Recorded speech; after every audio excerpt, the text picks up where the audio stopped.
check. Yeah, the mic all right? Thanks a lot. Yo, it's Brother Week. Some of you might have heard of me.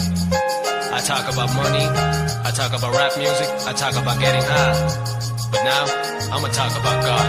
Back in the time when I was lacking a dime, my hopeless youth had me slowly get attracted to crime. Then sat in the lines to top it out with practical minds. Felt the force within me, get all my talents combined. Enacted a mime, in Latin I decided to rhyme. Delighted and excited and planning to rap till I'm prime. Started spilling ink on the paper and plan to get time. But the world is by so wild, they got me slapped with a fine. Never got a chance, they never let me spit on the mic. Only cause I come from the land where people in white. Day and night I keep flowing, completing all my demo tracks. Inspired being the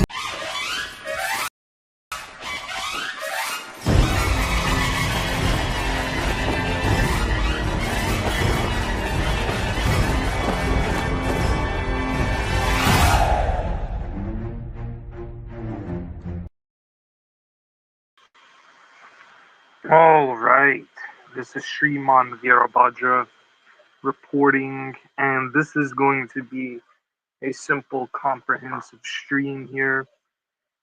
Well, I'm not just going to sit here and say I told you so, but I had told you so.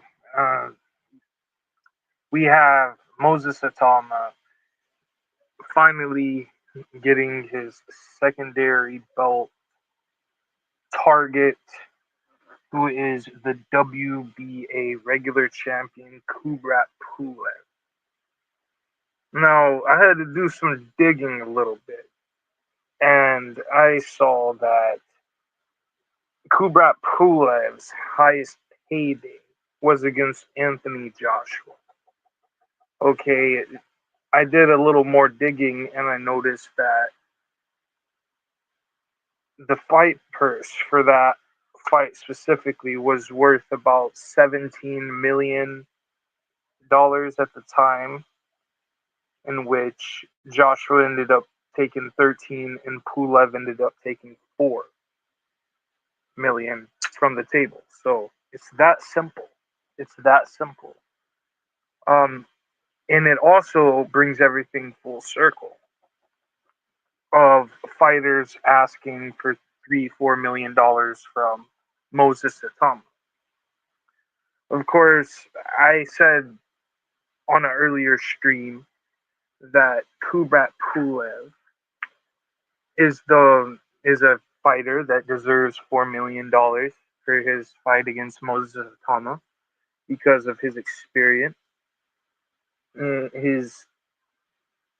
He's fought everyone from Klitschko to Joshua. I mean, he's been around the block for a while, and him going back and forth with Manuel Char. We now know that Kubrat Pulev has held that slot, and I'm not surprised that Itauma is taking this road because, as I stated in the comments section of Counter Punch's video that he just released this morning, I said it's the process of elimination. The WBC champion, or the WBC interim champion, Ajit Cabello, he's waiting for his shot against Undisputed. So why would he worry about anyone else? And with the WBA interim champion, Fabio Wardley, and the WBO interim champion, Joseph Parker, being tied up, there only leaves one more secondary champion around. And he's made this perfectly clear after the White fight that he wanted a secondary champion. And that secondary champion has turned out to be the WBA regular champion, Kubrat Pulev. Not very surprised, not going to sit here and pound on my chest, but it's really simple that Kubrat Pulev is named for this slot to face Moses Itauma. he he matches all the criteria that Moses Itauma wants, and he may be an older champion, 44 years of age, but he's proven that he has what it takes to stick around in the sport, in which we always have to respect. So it's pretty simple, man. All these haters, all these clowns wanting to say, "Oh, Atama's this hype job from the UK." Well, if you knew anything about him, he had to face issues in Slovakia before he had to go over to the UK. So he has that. He's an interesting fighter, man. He is a very interesting fighter. He has that style of destruction that everyone likes. It's pretty simple that Moses Atama has gotten in everyone's emotions by securing this. And if Kubrat Pulev does end up backing out of this, he could see his belt getting stripped, actually. So I don't see Kubrat Pulev turning down another payday or turning down any payday that matches his career high, which was against Anthony Joshua. $4 million. I can definitely see. Moses Atama. He knows that that's a sizable investment. $4 million. Let's agree to that. I can see that, but they have 30 days to cut a deal here and negotiate terms on like purse splits and all the good conditions. And it being a 12 rounder makes you really, really wonder how a fight would go if it went down the stretch. But I see Atama knocking out Pulev and moving on to fighting the winner of Joshua, or not Joshua, but Wardley and Parker. So that right there is going to be a very, very simple uh, way to climb the ladder right there. Because many times does the WBA regular champion challenge the WBA interim champion, so they can eliminate it. So this fight is more than likely going to take place in December because the Thomas team said that they're targeting their next fight for December. So I'm sure these terms are going to get worked out relatively quickly for the sake of that. And, we're going to see Moses Atama versus Pulev, for the WBA regular champion. And you have to just look at the big picture. He could press on against Wardley and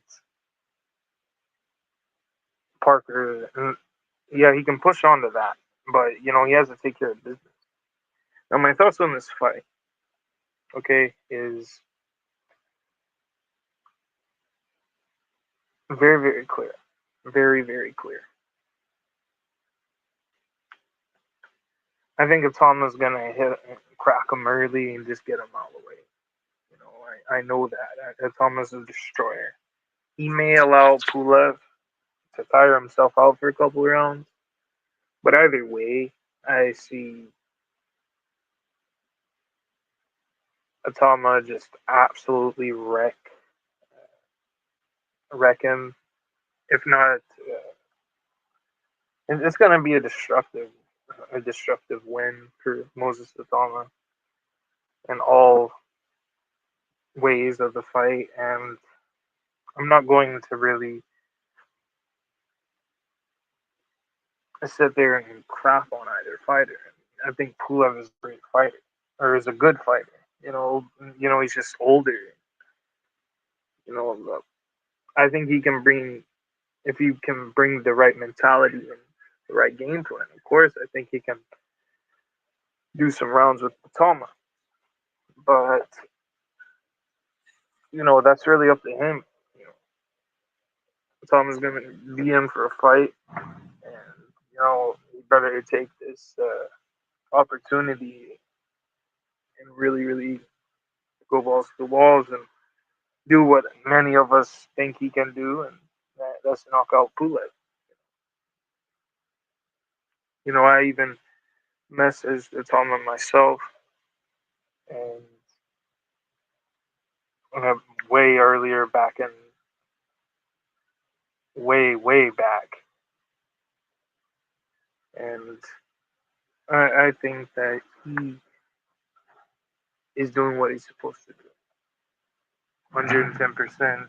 I'm not surprised with what Itauma is doing here. He's gonna keep on moving forward and push towards, the Wardley Young Parker winner, or what's gonna happen. What's gonna happen is if Wardley wins the fight, either Wardley or Itauma is gonna have to switch trainers. But a lot of people have Joseph Parker beating Wardley because Wardley hasn't fought anyone on his level or on the level that Joseph Parker has been on. And it's that simple. It's that simple. We're going to see how Wardley and Parker go, but I know that with Itauma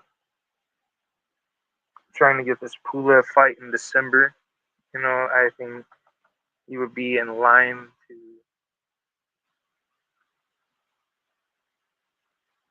collect some belts in the springtime, and possibly by the middle of next year, or, the fall next year, we'll see. You might see Itauma versus Usyk. That's exactly the idea of a fast track right there. I don't honestly. From what I've seen, I think that Usyk is just going to take the year, and the interim champions are going to fight each other. Is basically my what I see happening over the next year. But I say by this time next year, if not by the end of next year, we should be seeing Itauma versus Usyk.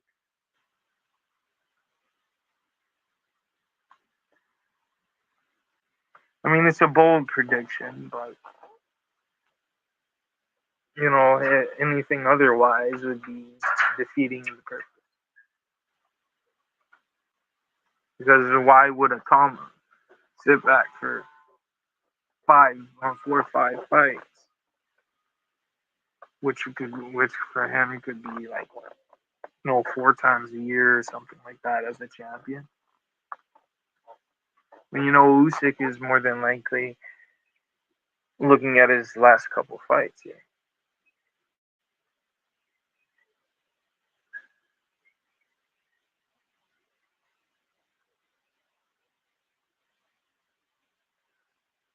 But honestly, I think that Usyk is going to have his issues.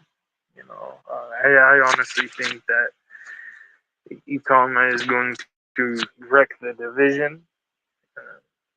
I, to be honest with you, I know he's going to wreck the division, and it's going to be that simple.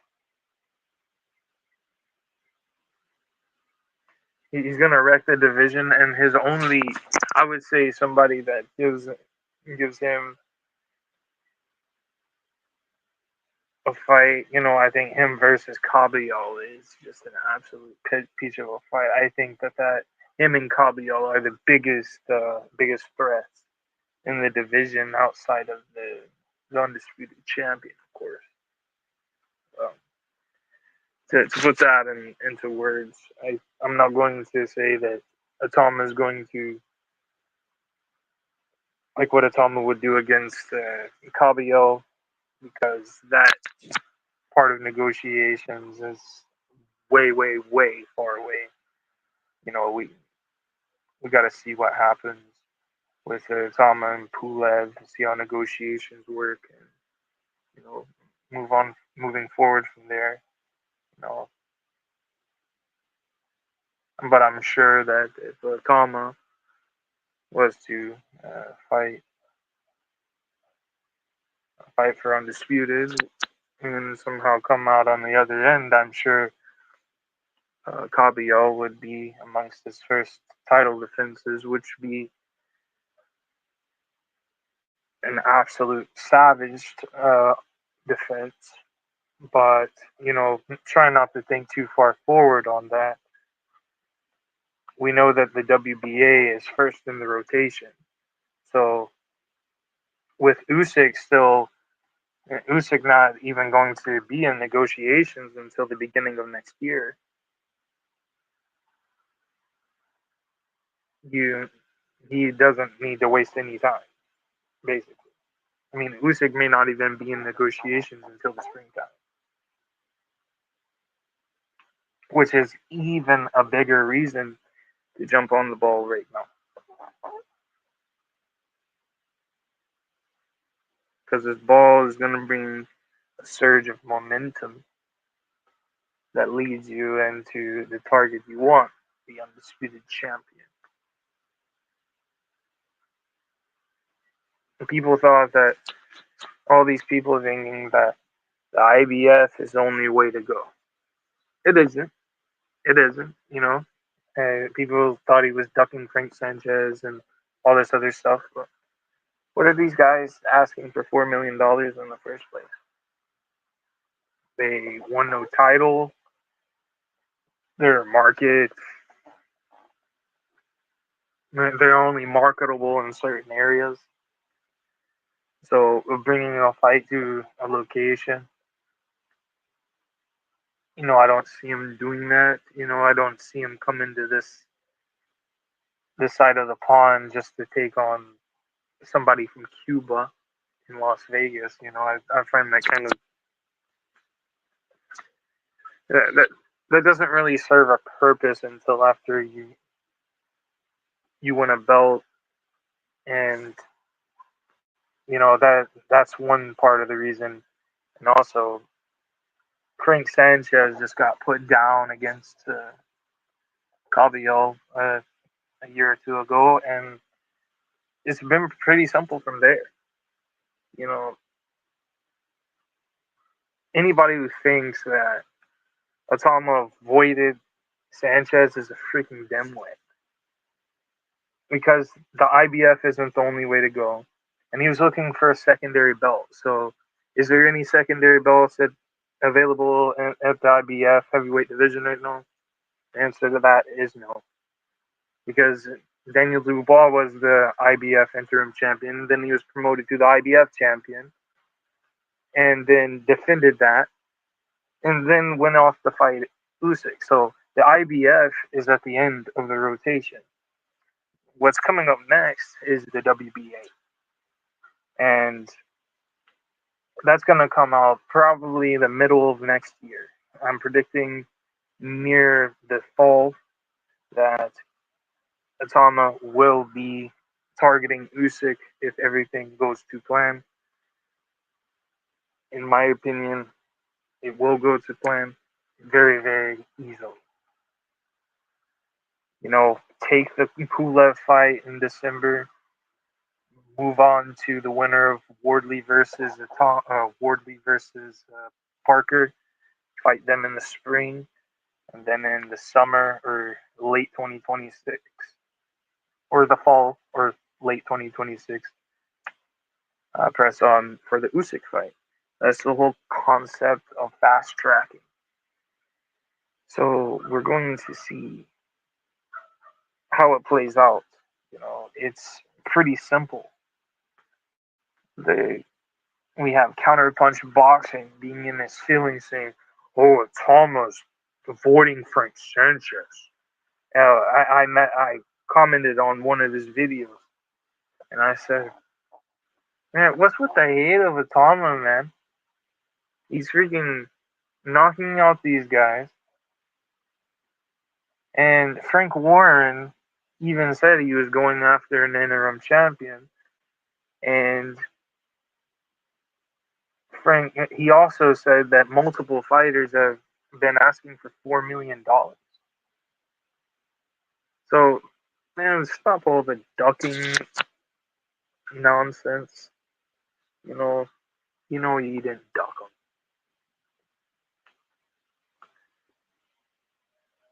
because even if he were, or even if he was to take that against Frank Sanchez, think about it. What would he earn? What's the profit in doing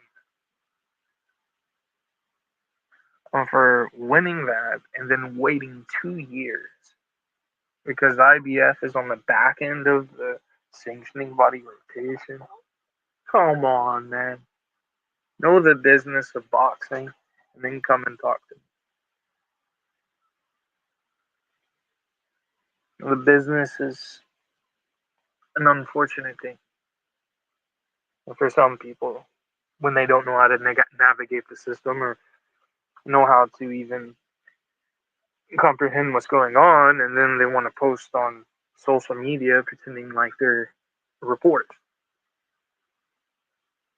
You know, you have all these content creators jumbling up their own opinions based off of a crappy logic, to be honest with you. They would rather crap on a fighter than see him building himself up.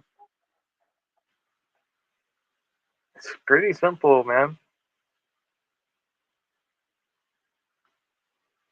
It's pretty simple because a lot of people are avoiding a lot of people are avoiding the situation. They're avoiding the fact that a lot of people are avoiding the Itauma discussion, to be honest with you.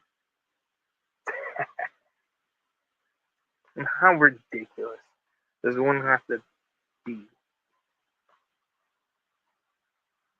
to try to keep someone down because of his age, man? If he has the skill, if he's been putting in the hard work, if he's been pressing to his heart's content in order to make the big fights happen, then let him have the big fights. He's a marketable kid. He's a great talent. And he doesn't talk crap. I've never heard him talk crap. He's a humble person. But I'm sure if you made him angry, he would probably knock you on the side of your head, punch you right in the face. But he seems to me like he's a chill person until it's time not to. And those are the people to really respect in this world right there. And I'm the same way, to be honest.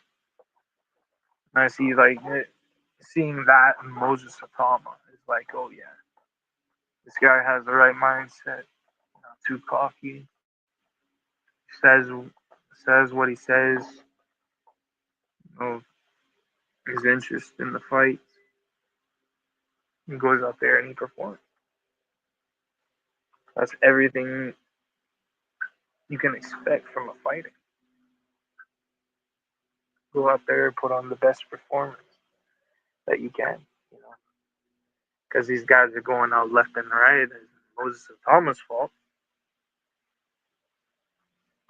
He's just an absolute savage. A lot of people don't understand that.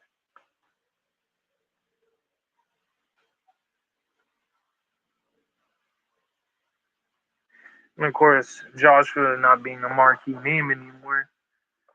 You know, the UK is looking for another fighter to get behind, and I'm telling you right now, Itauma is that guy for them to get behind.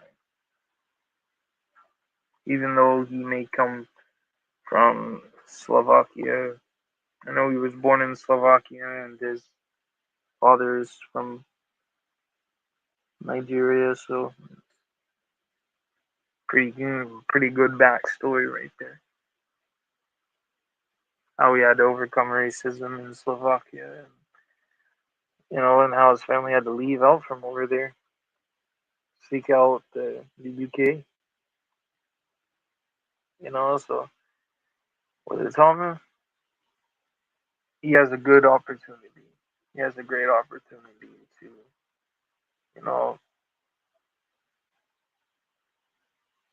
really stick out, and establish himself on the world stage even more, make it more and more. Even once you become a champion, just keep pushing to build that resume on up. Because if you're a boxer and you don't think you can be the greatest of all time, you're just settling to get punched up and beat on and get brain damage your whole entire career. So you might as well pursue boxing in a very serious manner, in which many people don't. They think that, oh, I'm going to do this, dance around for a little bit, throw punches here and there, and then get knocked out when the time comes. No, Atoma's a real deal. He's not an industry plant. He didn't have this magical amateur career.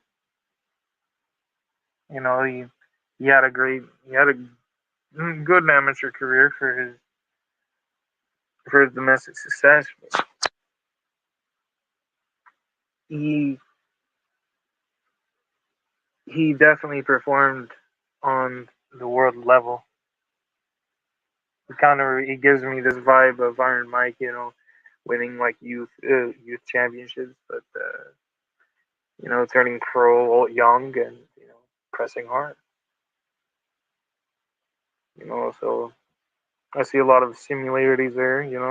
I see some nuance in what Atom is doing, and the future is bright for the kid. So,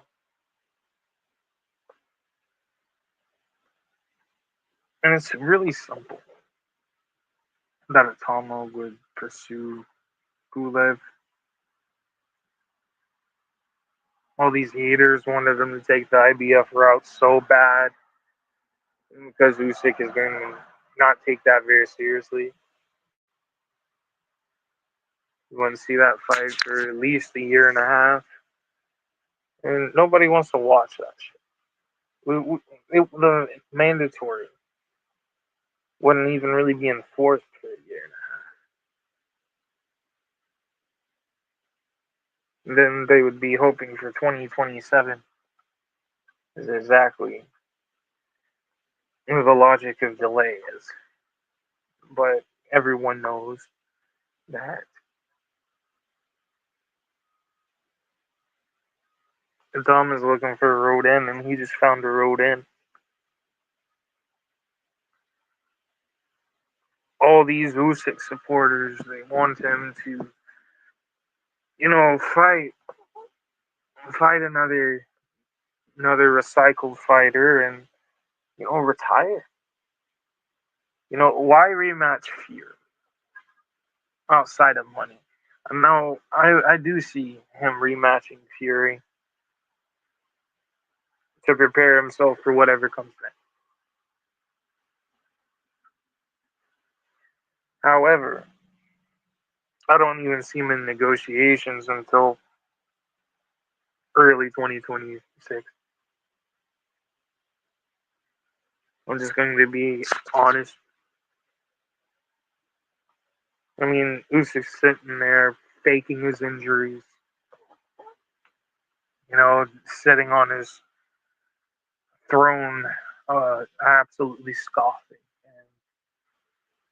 and He knows that his time is limited now. He knows that it's going to be very, very serious. Because I'm telling you now, I have a prediction by the end of the month that their terms will be agreed upon. I mean, they have up to 30 days, but negotiations can last for a couple of hours as long as it makes money and it makes sense for everyone involved and everyone has their like the promotional rights and all that's all decided. Vendors and all that good stuff decided.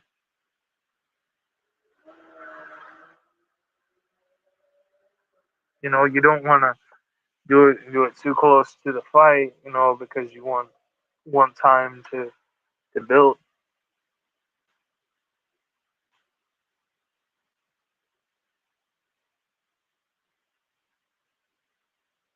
But we know that Itauma is going to be, preparing. He's always preparing. We got a solid opponent, Kubrat Pulev,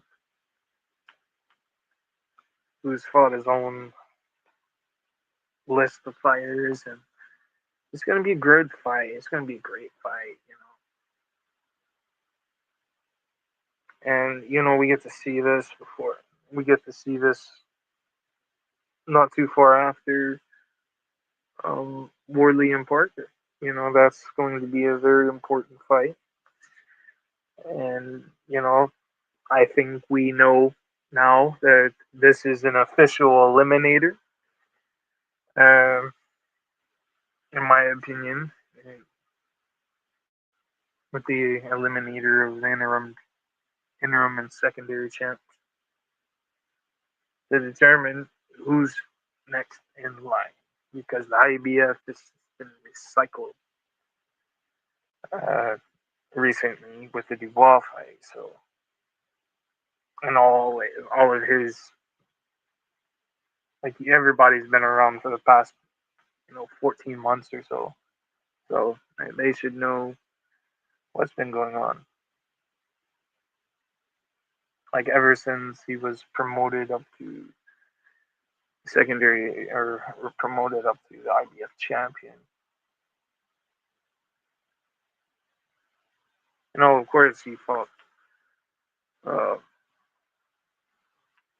Philip Ergovich for the interim, and then he fought, and then he was promoted to IBF champion, and then he defended his belt against Anthony Joshua.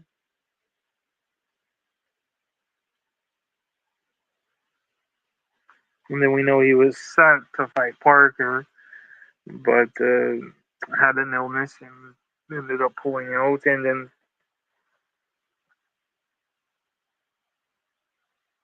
Parker ended up facing Bacoli. Then, in response to that, Dubois ended up in this negotiations with Usyk. Parker was also talking a lot of crap on social media about the whole entire matter, and I think that, after getting that response from him, he was like, "Oh yeah, we just need to go ahead and move on." That's why it's important to stay respectful during negotiations, because if you're trying to build yourself, or if you're trying to unify it here, and take his interim belt while holding your IBF belt.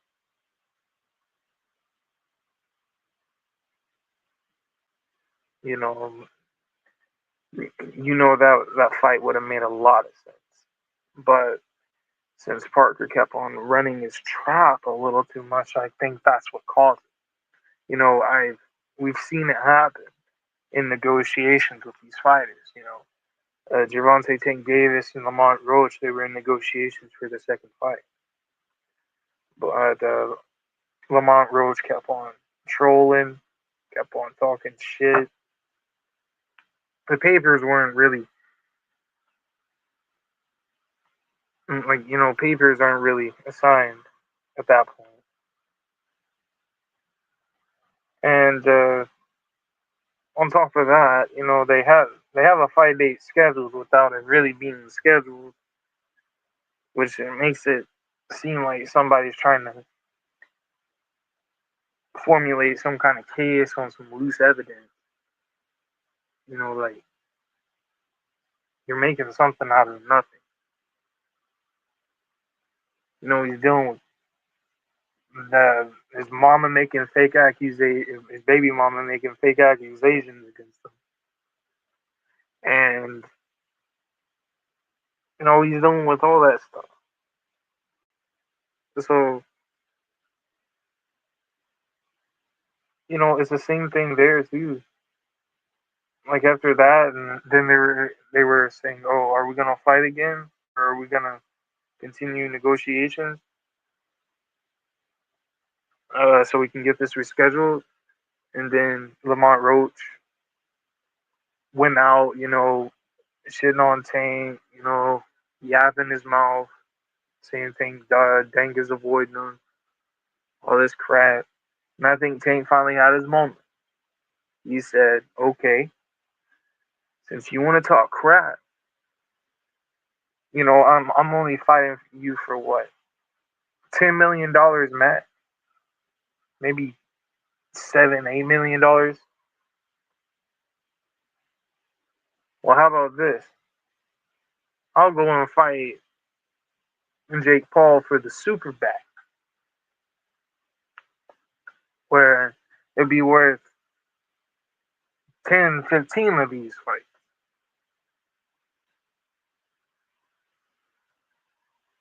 It's that simple, man. It's that simple. Freaking idiots, man. So it's the same situation there. Chasing the bag.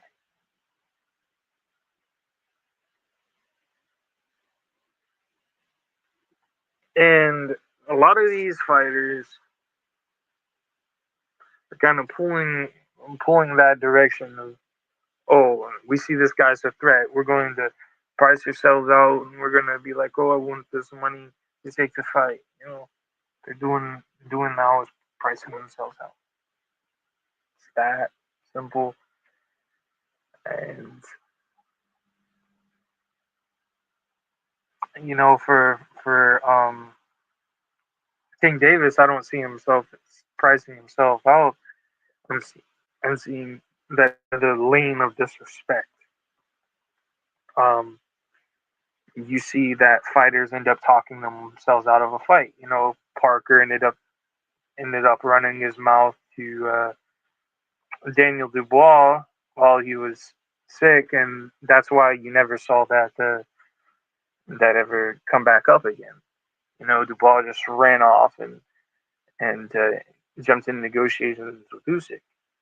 So the same thing with Lamont Roach. He ended up negotiating or talking his way out of a fight with Tank Davis. And Tank Davis said, "Screw you! I'm going for the big bag." So it's that simple. You know, why go for? It's that simple. These people talking themselves out of big backs. You, know, you have to be an idiot.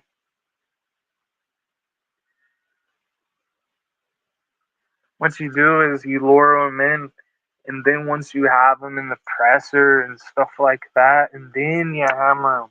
That's when you hammer them with the facts and logic, because then you know the tickets are starting to come in, the the profits are starting to generate. You got the cameras in front of you. These guys are just sitting there on their social media feeds, and or on messages, and they're going and they're posting themselves talking crap about someone, or they're posting on social media calling them ducks and clowns. Just keep on barraging them with bullshit. Take a break off of that, man. Act like you have some sense. Then you might end up having a fight that you're targeting.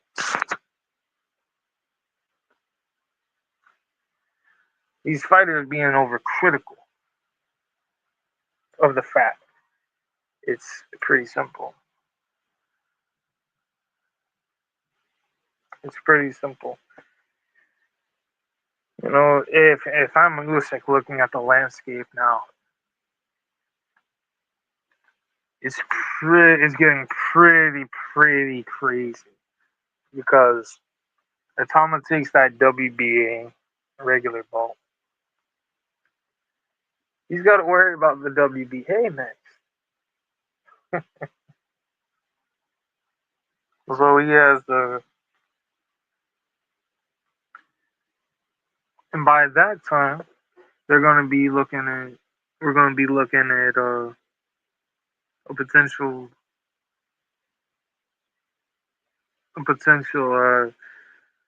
matchup between Itauma and Parker. That's what many people think. Parker is gonna outbox Wardley and wouldn't surprisingly stop him. I think it's gonna be a good fight. I see Parker going the distance with him. I see Itauma knocking out Pulev. Put that two together. Put those eliminators. To me, it's like one super eliminator. So put that together in the spring of 2026. Boom. By then, Usyk will be in negotiations for something big.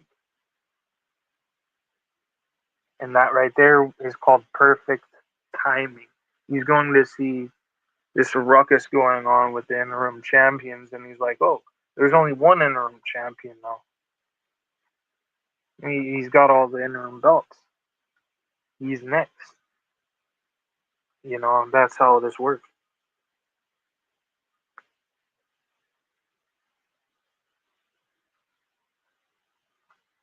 Because, of course, if Wardley ends up winning and Itauma ends up winning, that's going to create a conflict of interest, as it not. I mean, with them sharing the same trainer. But we will see on that matter. If Wardley has the fortitude. I'm like, my heart's saying Wardley, but my mind is saying Parker. You know what I mean? So it's kind of weird, to kind of simplify my prediction on it. Um, but with Parker getting that victory would not surprise me by any means. I see him giving Wardley all kinds of problems and potentially knocking him down a couple of times en route to a convincing decision. And I wouldn't be surprised at all. Just saying. But once again, we're going to see how Itauma versus Pulev and Parker versus Wardley turns out. We will see how everything leads up going into 2026. Especially the later part of 2026 is like I would circle all of that. It's such a huge prospect for an actual opponent for Usyk that would up and comer fighting music. Symbolizing the defending champion versus the young hungry lion coming to take over. That's what we all want to see as fight fans around the world. That's it's everything you want to see. You know, um, Especially when a fighter comes of age. I mean, too often do we see young fighters fighting old fighters, but that's just a part of how things fall out. Sometimes they see him as old and inactive, and an easy win to pad the record. And other times, you'll see a champion that's or somebody like Pulev who's uh, been around. A lot of people thought he was circling the drain for a long time, but he wasn't. He's just fighting other opponents to get at least a secondary belt because not everybody not everybody is content with winning a belt in the sport of boxing. Some boxers who just go around fighting for not belts and or just regular bouts, just fighting just to fight makes them feel good. Makes them feel good, going through training camp and you know, displaying it in front of it doesn't matter the size of the arena if it's 2,000, 5,000, 10,000, 15,000 people. It doesn't really matter the size of the venue. At that point, you're doing it for the love of the sport. Of course, when fighters get older, they tend to be like, okay, uh, let, let's let's get the money because we've earned it. You know, but that's more. It's kind of different than somebody generating a lot of revenue when they're younger and then being a draw their whole entire career. That's kind of different. You know, some fighters earn that marketability through their long ventures, whether if it's wins or losses. You know, not every not every fighter can be at the top, and that's rather it be politics, being politics. You know, there's fighters out there that haven't got their shot, and they're kind of like the new murderers row, of course, and you know we're just looking at the boxing queue of all the different styles here, and this is why we love this sport because we get to put each of these styles up against each other, and see the carnage that comes up. A lot of people are gonna see like slow Pulev getting knocked out by Itauma. I think Pulev is going to do what he can with the moment because I'm telling you now he'd be making a hell of a lot more money, fighting Itauma than fighting someone else at the time. I'll tell you that because there's most fighters are interested in an interim champions or going the IBF mandatory route because they think they tend to overlook the WBA regular belt, the Reggie belt. So it's quite simple at the end of the day. Just looking at the full landscape of things, and the WBA is coming next up in line, and we're gonna see what comes of it. So let's move on to the final phase of the show, the YTBC Wars.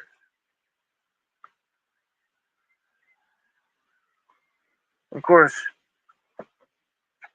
we have my upcoming match with Black and Brown,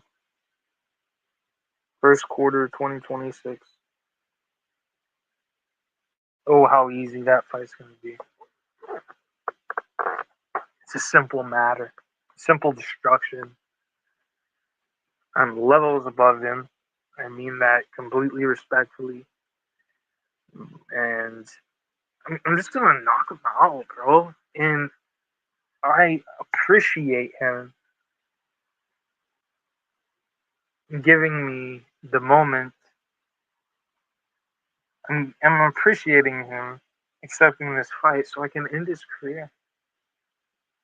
Not just end his boxing career, but, he's not even a boxer, bro. So I'm not even worried about him. He's somebody who follows around fighters, and he may go to an event here or there, but I don't see him in the gym. What's up, Cutthroat? It's just so easy when you're levels above, and you know he you know he doesn't even talk about.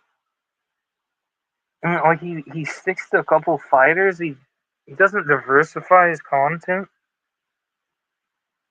I mean, how many times are you gonna talk about Jayo Pataya? I mean, you can only do that so many times. He might do that. He might do that, Cutthroat. He might back out.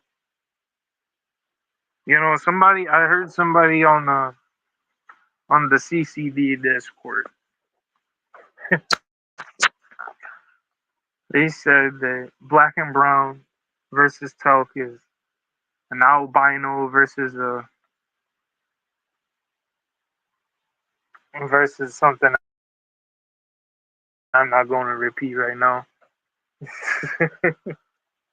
Basically, a white man acting like a black man. I don't even want to add those, like, manipulate those words to mess that up. He's not a genuinely acting person. That is the thing. Black and Brown is not a genuine person.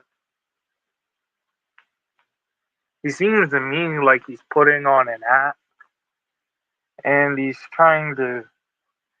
convinced his followers that, you know, because he has this house and this money, that he knows shit about boxing. But he doesn't know shit about boxing.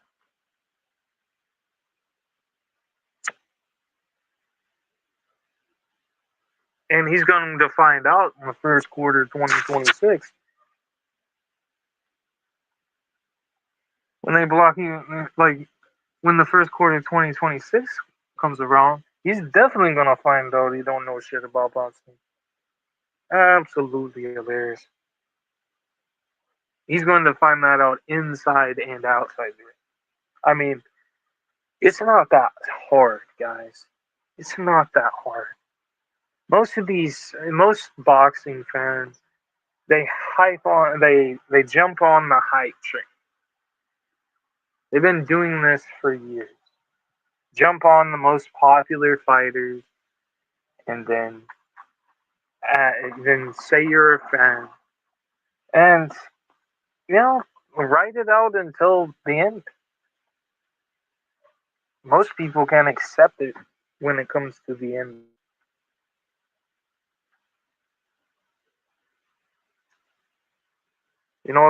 There's levels to this, man. There's levels to this. You can go watch as many boxing fights as you want to.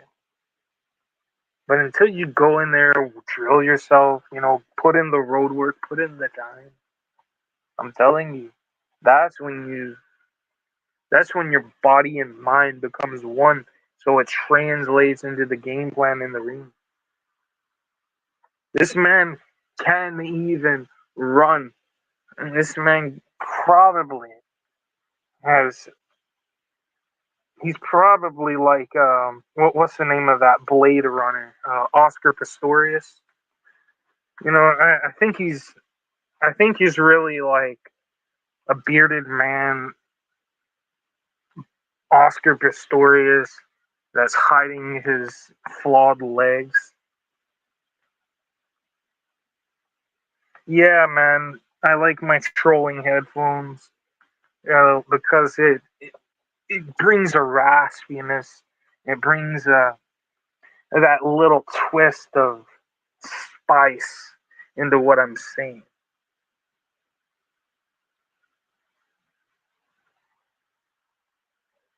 You know, so you have to flare it up for performance purposes on this stream.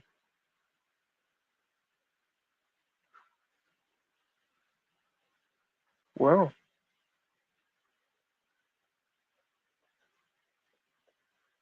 it's pretty simple that all these clowns think that it's going to end their way.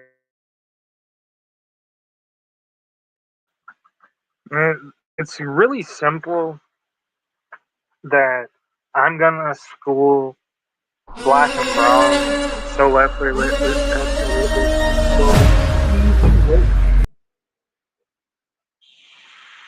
It's gonna be easy work, effortlessly decapitating him in front of border wars. You know, Ness Mendoza better bring the mortician with them as well, because they're gonna be taking them right to the morgue.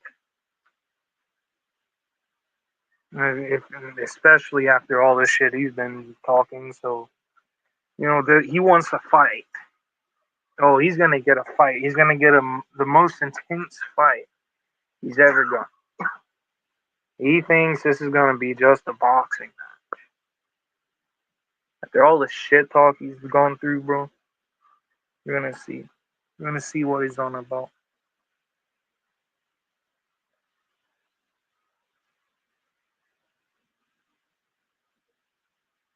Yeah, I mean, this is one of the things. Cutthroat, cutthroat. I know what happened there, bro. That's more like that's more of an internal conflict than it is like mass agendas, bro.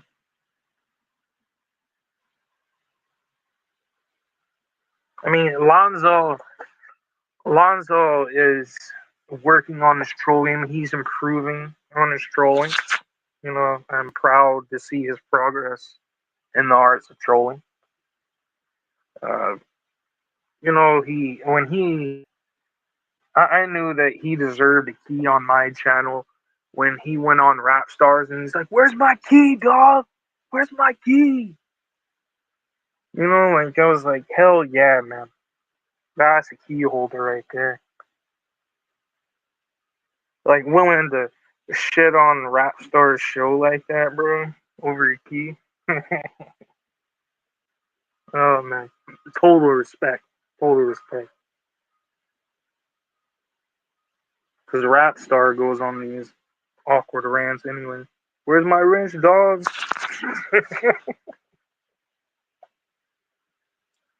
Yeah, let's see if I can't get you one, Cutthroat. Uh,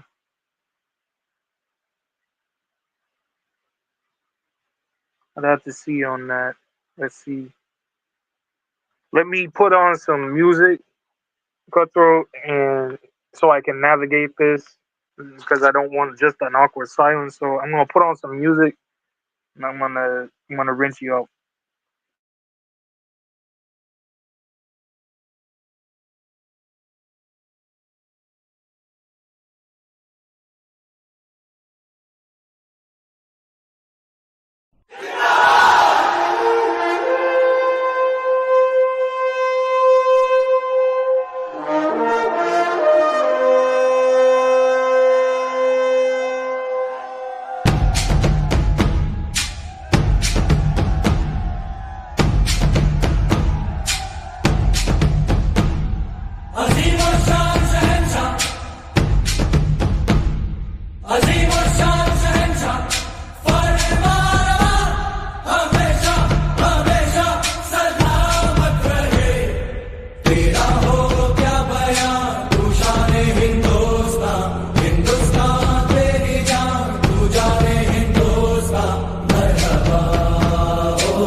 रियासत शिमाल मर्ग का नजराना।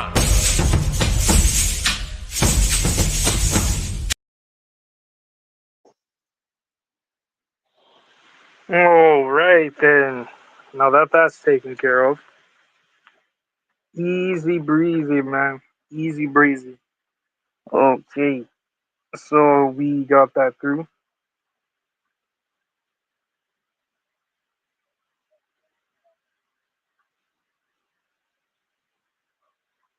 Yeah, it's easy, man. It's easy.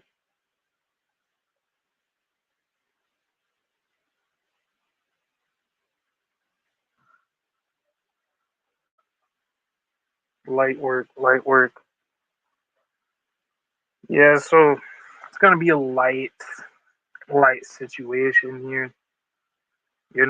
I got some more content to go and do. Got to make some more shorts and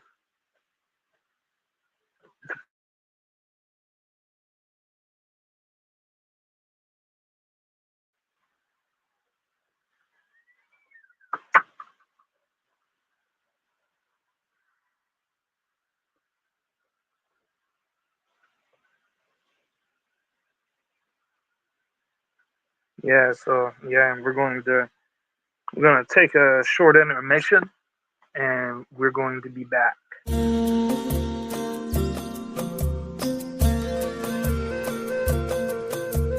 कहने को जश्न बहारा है, इश्क ये देख के हैरान है। कहने को जश्न बहारा है, इश्क ये देख के हैरान है। फूल से खुशबू खफा खफा है गुलशन में, छुपा है कोई रंज फिजा की चिलमन में। सारे सहम नजारे हैं, सोए सोए वक्त के धारे हैं, और दिल में कोई कोई सी बातें हैं। ओ कैसे कहे क्या है सितम, सोचते हैं अब ये हम। कोई कैसे कहे वो है या नहीं हमारे, करते तो हैं साथ सफर, फासले हैं फिर भी मगर, जैसे मिलते नहीं किसी दरिया के दो किनारे। पास है फिर भी पास नहीं, हमको ये गम रास नहीं। शीशे की एक दीवार है जैसे दरमिया, हमने जो था नगमा सुना, दिल ने था उसको चुना। ये दास्तान हमें वक्त ने कैसी सुनाई, हम जो अगर हैं गमगी वो भी उधर खुश तो नहीं। मुलाकातों में है जैसे घुल सी गई तन्हाई, मिलके भी हम मिलते नहीं, खिल के भी गुल खिलते नहीं। आंखों में है बहारे, दिल में खिजा।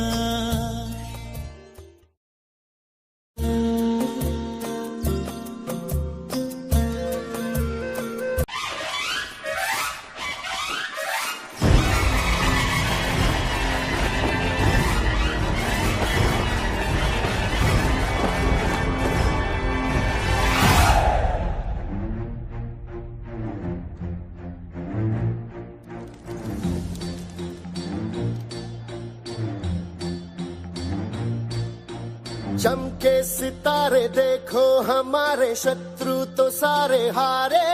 जय हो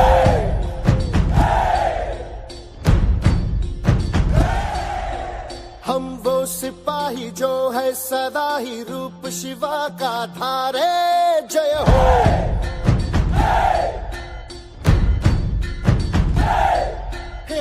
आज अंधेरे छटे हैं, कम हुए हैं घटे हैं, कल जो दुश्मन यहाँ थे। All right then. Well, This right here is going to conclude the video. We're going to be releasing some some content. We're going to be cooking these clowns black and brown. That's my new target. And he's my opponent for Border Wars in the first quarter of 2026. And I really look forward to the next one. This is Shriman Virabhag signing off.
चमके सितारे देखो हमारे शत्रु तो सारे हारे जय हो।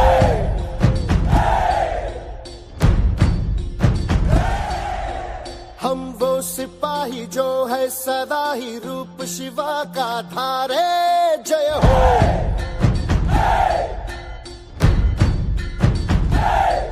हे आज अंधेरे छटे हैं कम हुए हैं घटे हैं कल जो दुश्मन यहाँ थे आज पीछे हटे हैं। गाती ये धरती है गाता ये अंबर है गाती है सारी हवा। तेरे मन में शिवा मेरे मन में शिवा सांसों में शिवा प्राणों में शिवा हर घड़ी में शिवा हर दिशा में शिवा आज गुंजा हुआ है जय जय शिवा। तेरे मन में शिवा मेरे मन में शिवा सांसों में शिवा प्राणों में शिवा हर घड़ी में शिवा हर दिशा में शिवा आज गुंजा हुआ है जय जय शिवा। तेरे मन में शिवा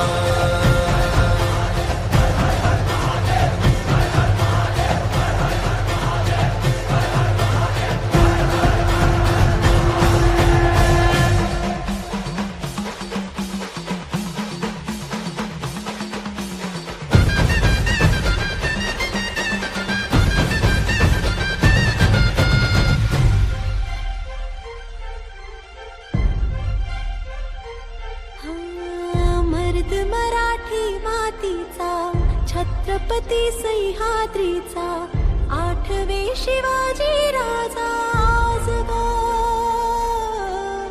वंदितो तुम्हा शिवराया राहू दे कृपेची छाया आठवे शिवाजी राजा आजगा।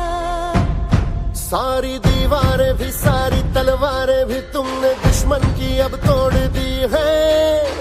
आई थी आंधियां जिस दिशा से यहाँ उस दिशा मोड़ती है।